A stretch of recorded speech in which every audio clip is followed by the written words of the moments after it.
Search dulu. Search dulu. Ya. Mana search? Tapi tak banyak klik pasal tempat ni. Sebab dia diskrik kan. Dia gambar pun tak boleh kata.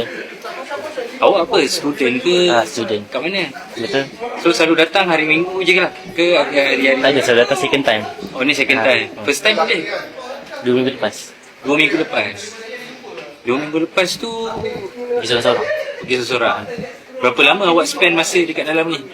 Masa 3 jam. 3 jam? Macam-macam lah buat. Tapi tak adalah set.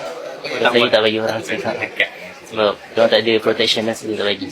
Okey, tapi arangan-arangan ada lah. So kali ni datang sebab apa? Rindu? Saya bilang Habis? saya je nak try orang lain. Nak try orang lain? Tak ada kawan, saya datang seorang. Dulu yang masa cuba-cuba dengan kawan tu kena paksa ke atau Paksa. kena paksa? Asalnya kena paksa. Lepas tu tersuka lah. Sebenarnya minat kat lelaki tu daripada form 1. Tapi time tu minat macam senior je lah, tak senior. Lepas tu bila dah masuk asrama, lepas tu form 4 tu, member tu lah yang buat dia telur. Lepas tu dia cari dictate.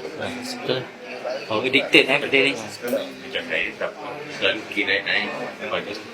Parents tahu tak? Dia family tahu? Tak tahu. Family ada yang tahu, abang saya seorang. Dia just tahu yang saya ni gay lah. Kamu dah kahwin belum? Anak orang? Tak ada anak? Isteri tahu? Isteri tahu? Abang pergi mana? Di kapal. Kapal? Memang offshore ke? Di atas kapal tu offshore lah. Ni memang tak pernah kenal kan? Oh, jumpa. Datang memang ada intention ni kan? Awak pernah dengan siapa? Bukan kat sini. Sebelum ni yang first time awak pernah Tak ada.